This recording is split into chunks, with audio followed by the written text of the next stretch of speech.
Madame, Monsieur, bonjour et bienvenue sur RGDE Nouvelles. L'information sans détour, l'analyse objective. En ce mercredi 8 octobre 2025, nous vous proposons un regard éclairé sur l'actualité qui façonne Haïti et ses communautés à travers le monde. De la politique à la sécurité, en passant par les grands enjeux de la transition, nous couvrons ce qui compte vraiment. À ce premier segment, voici les grands titres de l'actualité aujourd'hui. Une date enfin dévoilée pour les élections générales en Haïti. Le nouveau président du Conseil électoral provisoire annonce une date pour les élections générales, mais le chemin reste semé d'embûches. Le Conseil de transition sous pression, à 4 mois de la fin de son mandat, le CPT fait face aux exigences de la communauté internationale et à des critiques acerbes de l'opposition. Changement de cap à l'école de police. Une nouvelle direction est installée pour renforcer la formation des forces de l'ordre, un maillon essentiel de la stabilisation du pays. C'est le temps de commencer le développement de notre bulletin de nouvelles. Une date pour les élections, au milieu des incertitudes. Après des mois d'attente et d'incertitude, une date électorale a été proposée, ravivant l'espoir d'un retour à l'ordre constitutionnel en Haïti. Cependant, cette annonce, aussi cruciale soit-elle pour la stabilité politique, se heurte à une réalité sécuritaire dramatique qui rend sa mise en œuvre hautement improbable. La tension entre la nécessité démocratique et l'emprise des gangs armés est aujourd'hui au cœur de l'équation haïtienne. Le nouveau président du Conseil électoral provisoire, CEP, M. Jacques Desrosiers, désigné le 20 septembre 2025, a annoncé que les élections générales se tiendront le 29 mars 2026. Selon ce calendrier, l'investiture d'un nouveau président aurait lieu le 18 mai 2026. Jacques Desrosiers a affirmé vouloir tenir ce calendrier, quelle que soit la situation du pays. Il faut noter qu'il y a des défis et des réserves majeures quant à ce calendrier, si on doit l'appeler comme ça, entre guillemets, ce calendrier électoral. Malgré cette volonté affichée, de nombreux obstacles et doutes planent sur la faisabilité de ce projet. Les analystes et la société civile soulignent plusieurs points critiques. Le contexte sécuritaire, les obstacles logistiques, le statut de l'annonce, les doutes de la société civile, etc. Allons voir ces points en détail maintenant. Le contexte sécuritaire. La tenue d'un scrutin est jugée impossible à l'heure actuelle. La violence des gangs qui contrôlent entre 80 et 90% de Port-au-Prince, selon les sources considérées de part et d'autre venues de l'opposition ou ailleurs, cela transforme de vastes zones en no man's land et rend tout déploiement logistique et toute participation citoyenne extrêmement périlleux. Des obstacles logistiques. Même dans les conditions optimales de sécurité, le CEP estime avoir besoin de 180 à 200 jours pour organiser les élections. La crise actuelle complique tout. Le nombre de centres de vote accessibles est très faible. Le déplacement des personnes est restreint et des milliers d'électeurs ont été déplacés par la violence ou ont quitté le pays carrément. Le statut de l'annonce aussi est mis en cause. Il est important de noter que ces dates n'engagent pour l'instant que leur auteur, savoir M. Jacques Desrosiers. Comme le rappellent les journaux Haïti Libre et Prensa Latina, ces dates n'auront de valeur officielle qu'une fois publiées dans le journal officiel de la République, Le Moniteur, ce qui n'est pas encore le cas. Donc, il y a les doutes de la société civile. Monseigneur Pierre-André Dumas, vice-président de la Conférence épiscopale haïtienne, exprime un espoir prudent quant à cette date révélée. Il craint que, sans un soutien fort de la communauté internationale et des conditions de sécurité adéquates, le vote ne devienne qu'un rituel formel sans substance démocratique. Cette annonce électorale intervient donc dans un climat de forte pression politique sur les autorités de la transition, sommées de produire des résultats concrets. Contexte politique. C'est un élément à prendre en compte aussi quand il s'agit d'élections ou de calendrier ou toute autre date mentionnée pour la réalisation des élections. Le Conseil présidentiel de transition est sous pression. L'efficacité et la légitimité du Conseil présidentiel de transition CPT sont au centre de tous les débats. À la minute où quelqu'un n'est pas d'accord avec quelque chose qui se fait, ou trouve que ça peut le déranger un peu, la légitimité de ce CPT, de ce Conseil présidentiel de transition, va venir sur la table. Alors que l'échéance de son mandat, fixée au 7 février 2026, approche à grands pas, les pressions s'intensifient. L'annonce de Jacques Desrosiers, bien que non officielle, peut d'ailleurs être interprétée comme une réponse directe à la demande américaine d'un calendrier clair, même si sa faisabilité est largement remise en question. Il y a la pression américaine aussi, qui vient justement mettre son poids dans la balance. Les États-Unis ont haussé le ton, on en a parlé dans les journaux passés. Donc, lors d'une déclaration le 4 octobre dernier, le chargé d'affaires américain, Henry Wooster, a demandé sans détour au CPT de présenter un plan précis et assorti d'un calendrier pour les élections et la transition politique. Ce message clair intervient alors qu'au 7 octobre, il ne reste que 4 mois au mandat du Conseil, un compte à rebours qui accentue l'urgence d'agir. Allons voir ce qui est dit du côté de l'opposition haïtienne. Les critiques sont bel et bien présentes aussi de ce côté-là. Sur la scène nationale, la patience est également à bout. Clarence Renoir, leader du parti UNIR, dénonce l'échec total du CPT et appelle à son départ immédiat avant l'échéance du 7 février 2026. Il affirme que l'immobilisme du Conseil crée un vide dangereux, exposant le pays à 2 périls majeurs. Une prise de pouvoir par les gangs ou une solution imposée par l'international. Le fait de les appeler ces 2 options 2 périls majeurs, donc selon Clarence Renoir, aucune de ces options n'est souhaitable. Son plaidoyer pour un compromis patriotique se veut donc un appel urgent à une solution souveraine menée par les Haïtiens pour éviter le chaos.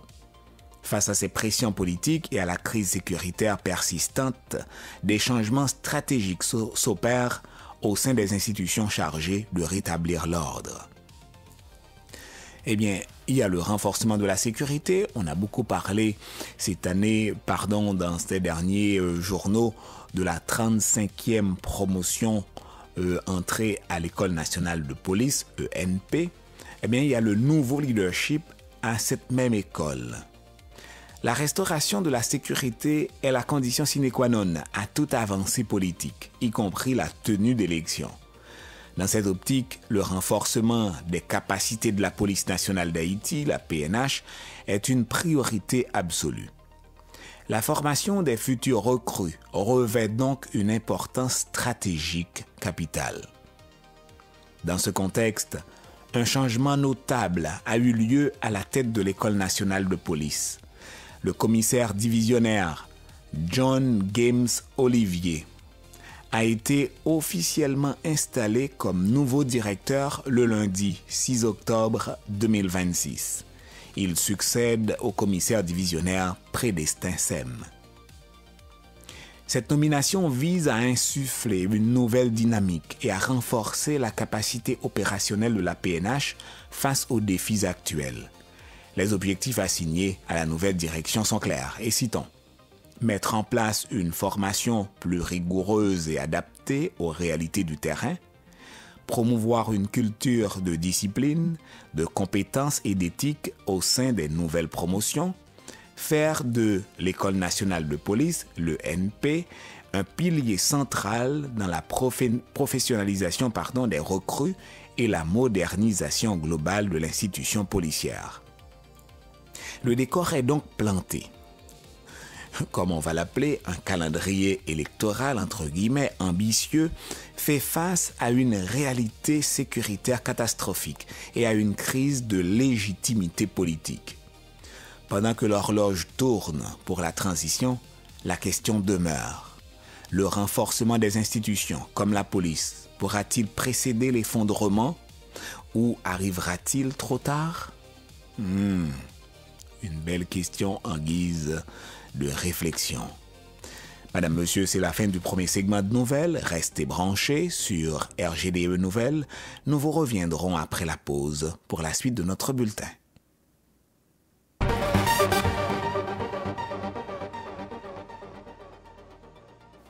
Madame, Monsieur, merci de votre fidélité à RGDE Nouvelles, l'info sans détour, une analyse objective. Nous sommes le mercredi 8 octobre 2025. Au cœur de l'actualité aujourd'hui, la crise haïtienne continue de mobiliser la communauté internationale tout en s'aggravant sur le terrain.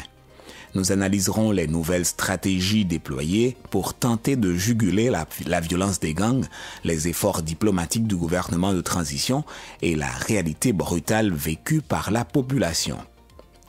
Voici les grands titres que nous allons développer à ce deuxième segment de nouvelles. C'est dans l'actualité depuis la semaine passée. Une nouvelle force internationale, le Conseil de sécurité de l'ONU, mandate la Gang Suppression Force, donc la force de suppression des gangs, pour stabiliser Haïti, remplaçant la mission précédente avec des pouvoirs élargis. L'offensive financière américaine, Washington sort le chéquier et offre des récompenses pour toute information menant à l'arrestation des principaux chefs de gang. La violence persiste, la situation sécuritaire continue de se dégrader, avec de nouvelles attaques terrorisant les habitants de Port-au-Prince et la prise de contrôle totale de la commune de Liancourt par un gang. Le front diplomatique, le Conseil présidentiel de transition multiplie les rencontres à l'étranger pour tenter de consolider le soutien international face à la crise. Voici maintenant le développement de ces titres.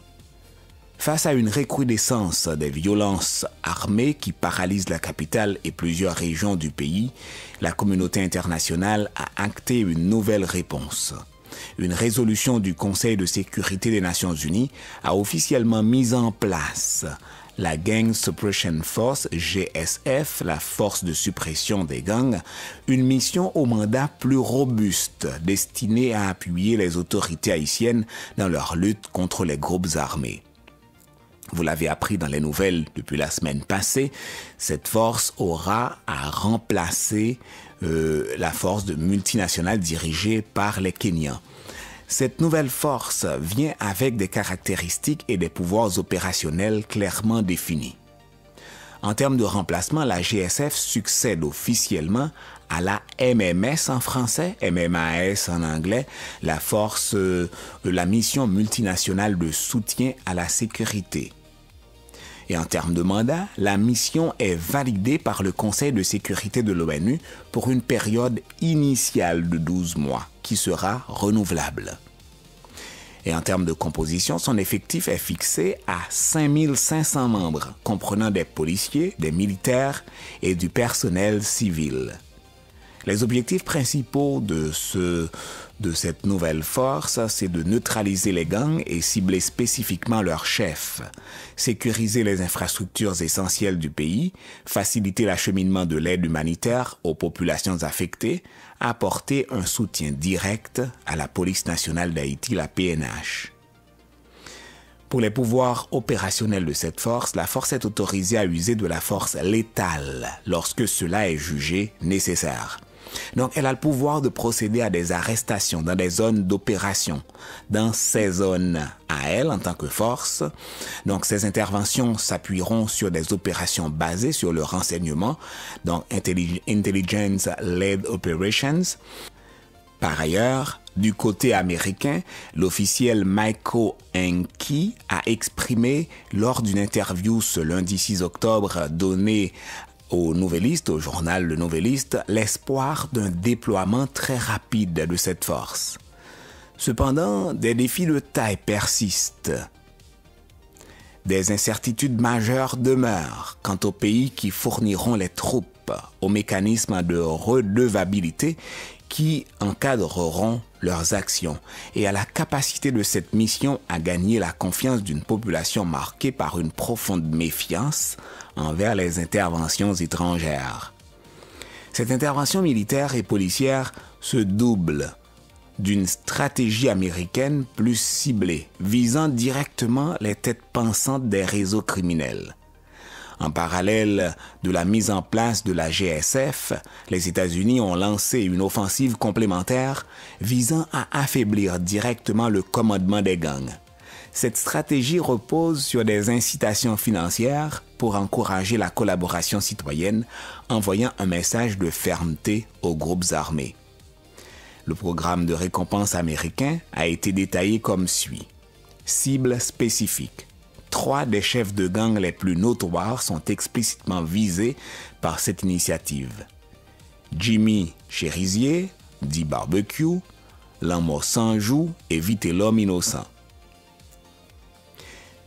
Les citoyens détenant des informations pertinentes peuvent les soumettre via les plateformes officielles du FBI, des services d'immigration américains, USCIS, ou directement auprès du personnel de l'ambassade américaine. Les autorités assurent que la confidentialité des informateurs sera strictement garantie. Contexte du programme. Bien que ce programme existe à l'échelle mondiale depuis 1984, il a été instauré en Haïti cette année pour répondre à la crise actuelle. Regardons l'éligibilité à la récompense. Le montant est quand même colossal.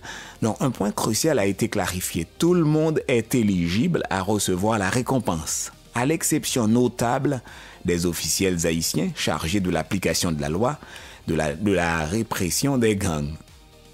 Donc, pour souligner la détermination de Washington, un diplomate américain a déclaré d'un ton ferme « L'ère de l'impunité est révolue ».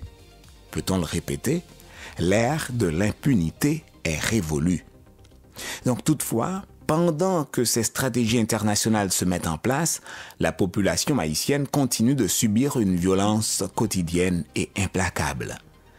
Les annonces de nouvelles missions internationales et de programmes de récompense contrastent violemment avec la détérioration continue de la sécurité sur le terrain.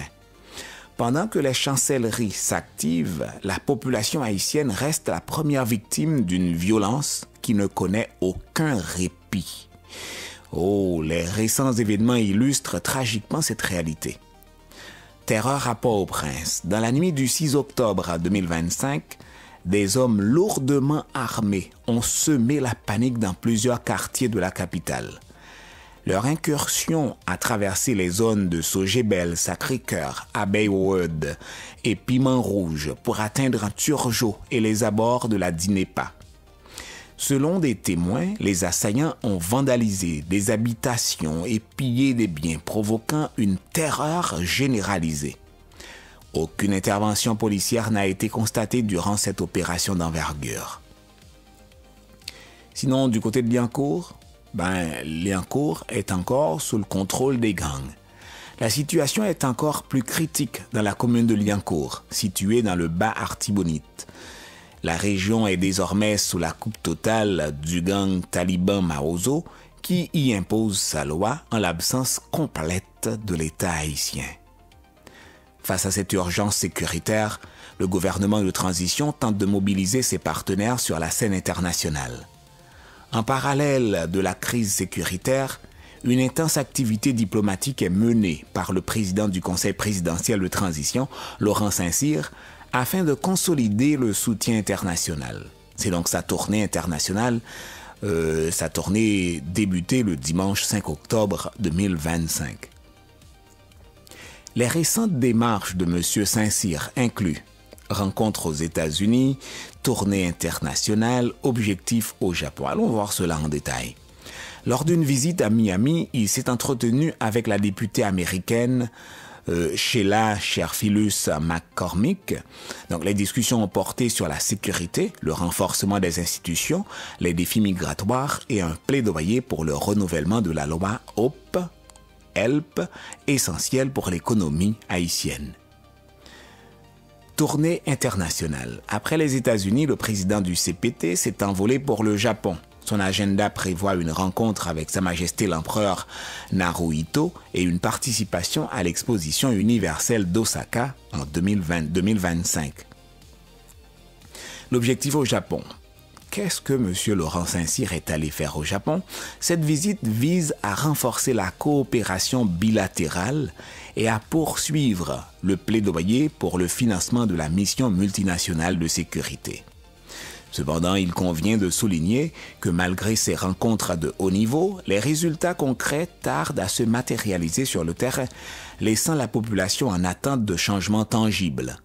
La situation actuelle d'Haïti se définit donc par cette double réalité, une crise sécuritaire aiguë et une course diplomatique contre la montre à l'étranger. Madame, Monsieur, c'est la fin du deuxième segment de nouvelles. Restez branchés. Nous vous reviendrons après la pause pour la suite de notre bulletin.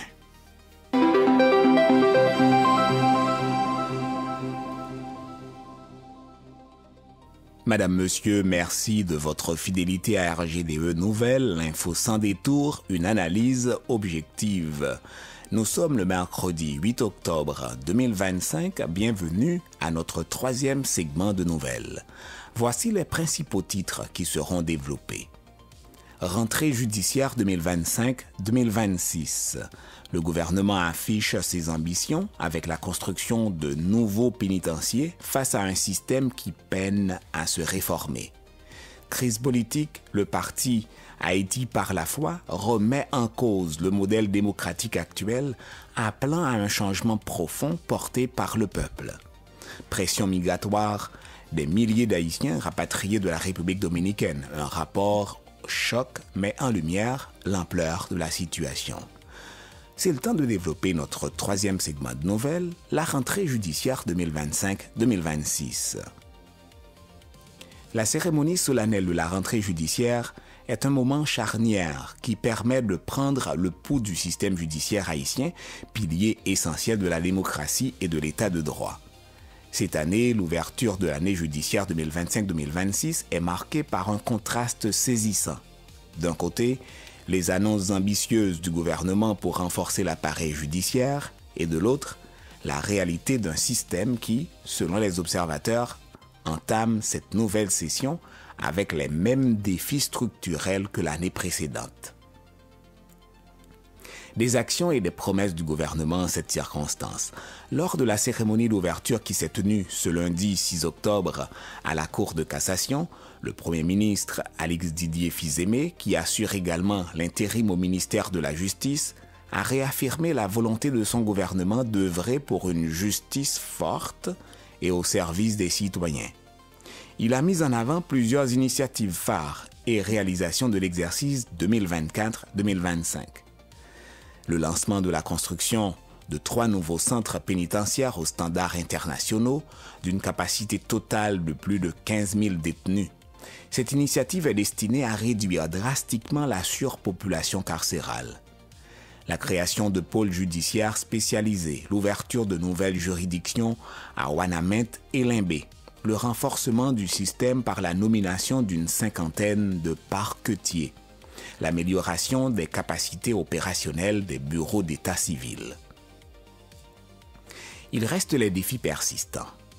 Malgré ces annonces et réalisations, le journal Le Nouvelliste rapporte que la reprise des travaux judiciaires se fait avec les mêmes défis de l'année précédente. Conscient de cette réalité, le Premier ministre a d'ailleurs lancé un appel à une responsabilité partagée, soulignant que la mission de rendre la justice ne dépend pas uniquement des actions gouvernementales, mais aussi de l'intégrité des magistrats, de l'éthique des avocats et du professionnalisme de tous les acteurs du système. Ce fossé entre les ambitions de réforme judiciaire et l'immobilisme sur le terrain, le fait que rien n'est fait, ce mot qui revient dans notre journal d'aujourd'hui, cela nourrit un scepticisme plus large, créant un terreau fertile pour une remise en question fondamentale du modèle politique haïtien. Crise politique et appel au changement. En marge des efforts institutionnels, des voix s'élèvent sur la scène politique pour interroger la pertinence même du projet démocratique en Haïti tel qu'il a été mené jusqu'à présent. La déclaration du parti politique Haïti par la foi pour l'alternance démocratique, qu'on dit généralement Haïti par la foi, publiée ce mardi 7 octobre, est symptomatiquement de ce questionnement fondamental sur la voie à suivre pour le pays. Regardons la critique du modèle démocratique annoncé par Haïti par la foi. Le parti articule sa critique autour de plusieurs points fondamentaux, dénonçant un modèle jugé inadapté et imposé de l'extérieur. Un changement avant la démocratie. La thèse centrale du parti est que la démocratie ne peut être une simple théorie importée. Une façon de dire qu'Haïti ne vit pas encore la démocratie ou ne connaissait pas de démocratie. Cela lui a été donné, c'est venu d'ailleurs. Donc pour s'enraciner, elle doit être précédée d'un changement profond. Un mouvement collectif né des souffrances et des revendications du peuple et non d'une formule étrangère. Donc, un échec d'implémentation. Donc, le parti qualifie la transition démocratique entamée en 1986 de propagande étrangère, soulignant son échec à répondre aux besoins de la population. Pour preuve, il cite l'effondrement de secteurs clés comme la justice, l'économie, la sécurité et l'éducation. Le discours est particulièrement virulent à l'égard des élites haïtiennes. Elles sont accusées de complicité, d'avoir accepté une démocratie de façade afin de préserver leurs propres intérêts, trahissant ainsi les aspirations populaires à un changement structurel. Changeons de sujet et allons à un appel à l'unité nationale qui a été lancé. Face à ce constat, le parti appelle à une union nationale pour porter un changement authentique venant du peuple. Selon eux, c'est seulement après ce processus de transformation sociale que les théories démocratiques pourront être appliquées de manière durable et adaptée à l'histoire et à la culture haïtienne.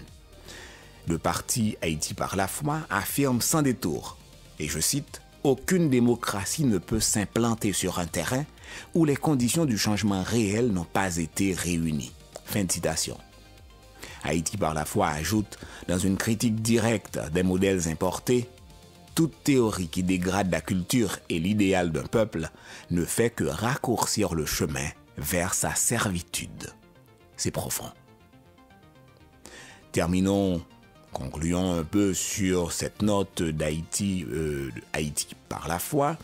Cette crise de confiance politique interne qui appelle à repenser les fondements du contrat social haïtien se déroule dans un contexte humanitaire et diplomatique particulier tendu à ses frontières. Maintenant, c'est le temps de passer de l'autre côté de la barrière, chez les voisins, pression migratoire à la frontière dominicaine. La question migratoire entre Haïti et la République dominicaine constitue une crise humanitaire et diplomatique du premier plan. Un rapport récent du groupe d'appui aux rapatriés et réfugiés, dit GARR, G-A-R-R, vient de mettre des chiffres précis sur l'ampleur de ce phénomène, confirmant une pression sans précédent sur les zones frontalières. Présentation des chiffres. Selon le rapport du GARR, pour le seul mois d'août 2025, la situation se décline comme suit. Rapatriement forcé, 26 698 migrants haïtiens. Refoulement à la frontière, 9 394 cas. Retour spontané, 25 332 personnes. C'est de gros chiffres. Et je dois vous rappeler, j'ai bien dit, selon le rapport de GARR, c'est seulement pour le mois d'août. tous ces chiffres-là. C'est beaucoup, hein? Regardons un peu, faisons une analyse de l'impact de cette politique migratoire. L'ensemble de ces chiffres, totalisant plus de 61 000 mouvements migratoires pour un seul mois, illustre une pression humaine et sociale immense sur les communautés frontalières haïtiennes. Celles-ci doivent accueillir des dizaines de milliers de personnes se retrouvant souvent dans une situation de grande précarité. Les mains vides, pas de nourriture, rien, sans ressources ni assistance immédiate. Cette crise migratoire, symptôme d'un déséquilibre régional, boucle la boucle de nos reportages. Un système judiciaire qui peine à se réformer, un contrat social remis en cause de l'intérieur et des frontières sous une pression humanitaire extrême, illustrant les facettes multiples d'une crise d'État profonde. Qui doit-on blâmer? Évidemment, ce ne sont pas les autres. Qui doit-on blâmer si vous n'avez pas bien entendu ma question? Ce ne sont pas les étrangers. Nous devons nous blâmer nous-mêmes. C'est la fin du 3e segment de nouvelles. Madame, Monsieur, restez branchés. Nous vous reviendrons après la pause pour la suite de notre bulletin.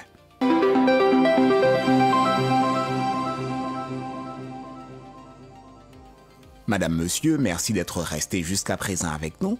Vous êtes sur RGDE Nouvelles, l'info sans détour et une analyse objective. Nous sommes le mercredi 8 octobre 2025.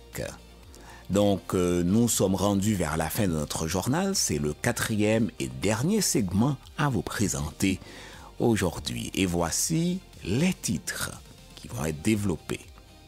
Dans ce dernier segment de notre bulletin, nous allons explorer les sujets qui illustrent les contrastes de notre nation. D'une part, une vision économique audacieuse tournée vers l'avenir, et d'autre part, des défis sociaux et institutionnels qui exigent des réponses urgentes. Nous terminerons sur une note d'espoir avec les succès éclatants de nos compatriotes sur la scène internationale. Voici les titres que nous allons développer.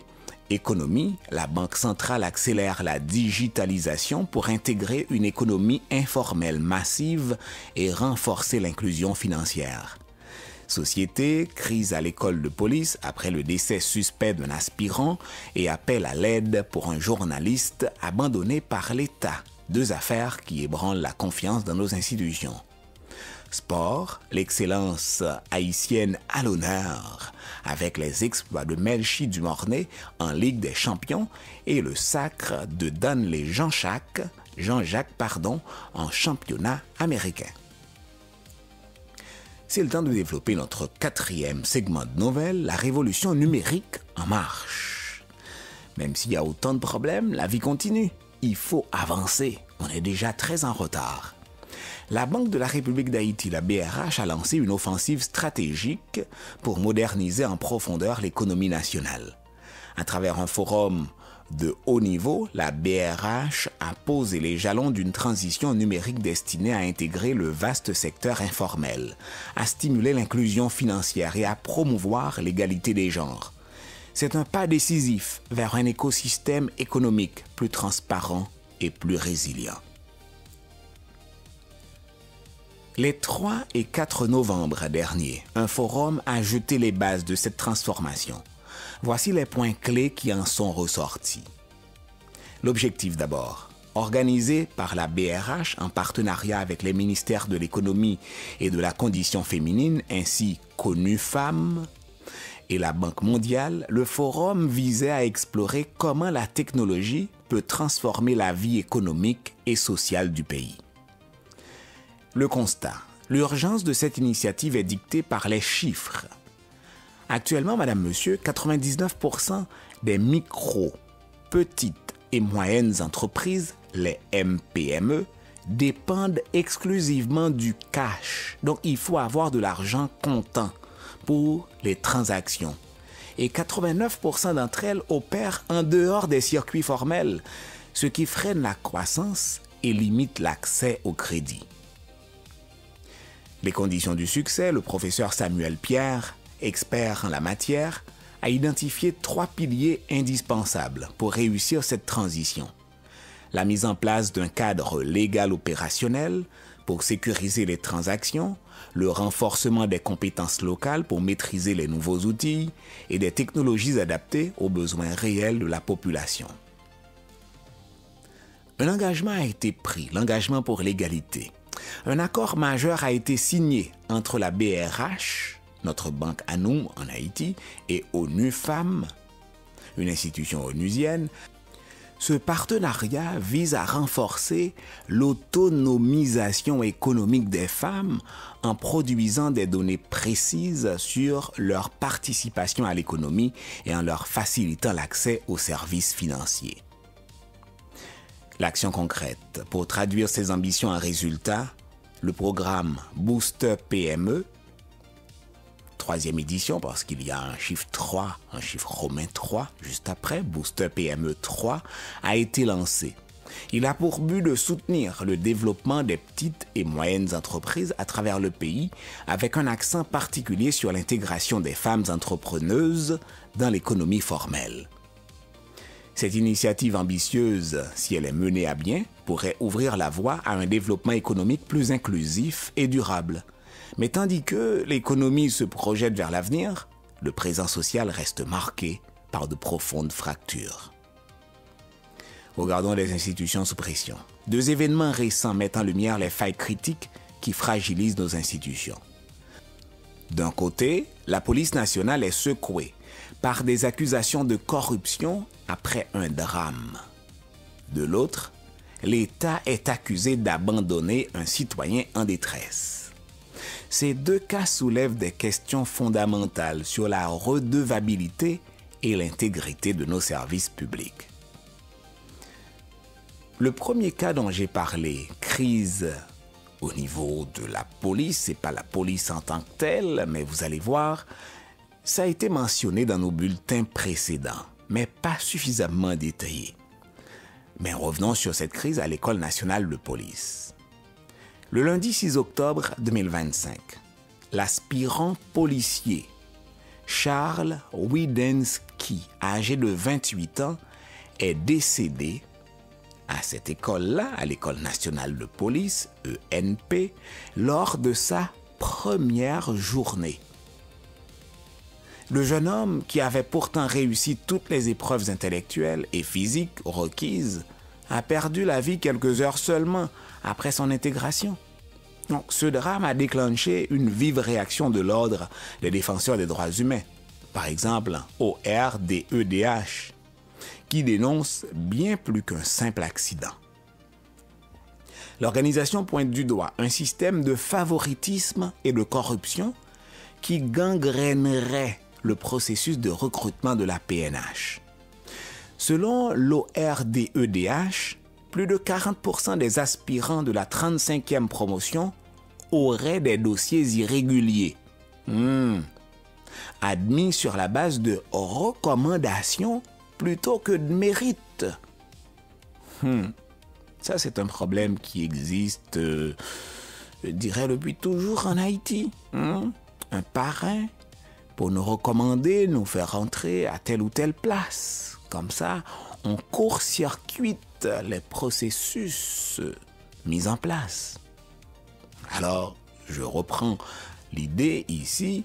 Face à cette situation, l'ORDEDH exige une enquête pénale et administrative pour faire la lumière sur le décès de l'aspirant. Des sanctions exemplaires contre toute personne impliquée dans la corruption ou la négligence. La création d'une commission indépendante pour réviser les dossiers de la promotion et superviser les futurs recrutements. Le deuxième cas dont on parle, c'est un journaliste laissé à lui-même. Un Pitimi Sangado. Dans un autre registre, l'organisation SOS Journaliste a lancé un appel urgent concernant le journaliste Jocelyn Justin, grièvement blessé par balle en décembre 2024 dans l'exercice de ses fonctions. Il est aujourd'hui hospitalisé à Cuba. Selon le secrétaire général de l'organisation, Joseph Guiller Sedelva, le journaliste est totalement livré à lui-même, sans aucun soutien des autorités haïtiennes. SOS Journalistes somme le gouvernement d'intervenir en urgence pour fournir une assistance médicale et financière, rappelant la responsabilité de l'État envers la protection des professionnels de la presse. Ces deux affaires révèlent une crise de confiance et un besoin criant de réforme et de transparence au sein de nos institutions. Heureusement, dans ce contexte difficile, des nouvelles positives viennent du monde du sport. Tournons-nous vers le sport. Les talents haïtiens conquièrent le monde. Malgré les défis auxquels le pays est confronté, le talent et la détermination de nos athlètes continuent de briller sur la scène internationale, apportant une immense fierté à toute la nation. Cette semaine, 2 de nos footballeurs se sont particulièrement illustrés. Parlons de Melchi Dumornay, impérial avec Lyon. La jeune prodige de 22 ans, Melchi Dumornay, a une fois de plus démontré toute l'étendue de son talent en Ligue des champions féminines. Face à Arsenal, elle a porté son équipe, l'Olympique lyonnais, vers la victoire. Elle est l'auteure d'un doublé décisif aux 18e et 23e minutes. Elle a permis à son club de s'imposer 2-1. Sa performance exceptionnelle lui a valu le titre de meilleure joueuse du match, avec une note de 8.6. C'est beaucoup. Elle confirme ainsi son statut de référence mondiale à son poste, devenant une source d'inspiration pour des milliers de jeunes en Haïti. Parlons maintenant de Danley Jean-Jacques, champion aux États-Unis. De l'autre côté de l'Atlantique, c'est Danley Jean-Jacques qui fait la fierté du pays. Le milieu de terrain a été sacré champion avec son club, le Philadelphia Union.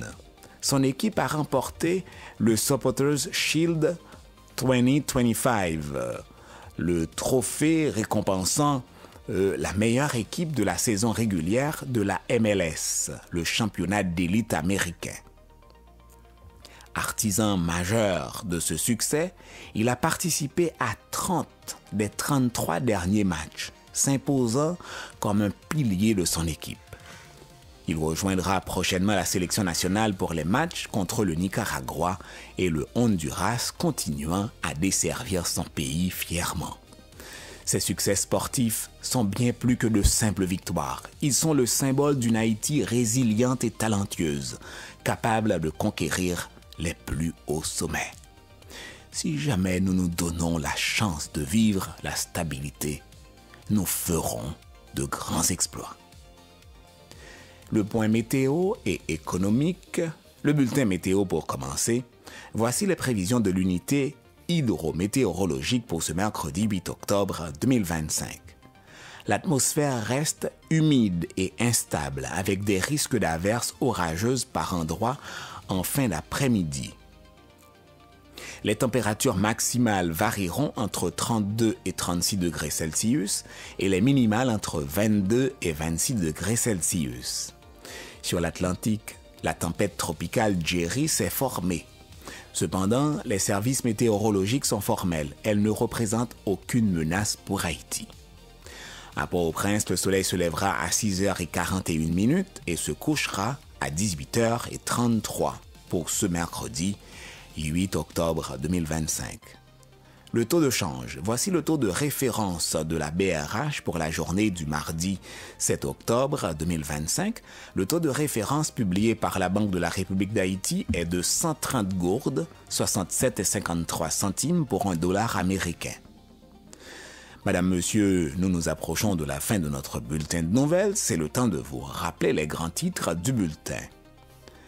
Voici un rappel. En économie, la Banque centrale accélère la digitalisation pour intégrer une économie informelle, massive et renforcer l'inclusion financière. En termes de société, crise à l'école de police après le décès suspect d'un aspirant, appel à l'aide pour un journaliste abandonné par l'État. 2 affaires qui ébranlent la confiance dans nos institutions. Et en termes de sport, l'excellence haïtienne à l'honneur avec les exploits de Melchi Dumornay en Ligue des champions et le sacre de Danley Jean-Jacques en champion américain. Au premier segment de nouvelles, nous avons parlé d'une date révélée par M. Jacques Desrosiers, le nouveau président du Conseil électoral. Il s'agit du 29 mars 2026 pour la tenue des élections générales en Haïti avec la possibilité d'installer un nouveau président le 18 mai 2026. On dirait, restons les doigts croisés, hein? Donc, souhaitons que c'est quelque chose qui se fait parce qu'on veut de la stabilité pour ce pays. Sinon, le Conseil de transition sous pression, à 4 mois de la fin de son mandat, le CPT fait face aux exigences de la communauté internationale et à des critiques acerbes de l'opposition. Changement de cap à l'école de police, une nouvelle direction est installée pour renforcer la formation des forces de l'ordre, qui est un maillon essentiel de la stabilisation du pays. Sinon, la violence persiste, la situation sécuritaire continue de se dégrader avec de nouvelles attaques terrorisant les habitants de Port-au-Prince et la prise de contrôle totale de la commune de Liancourt par un gang.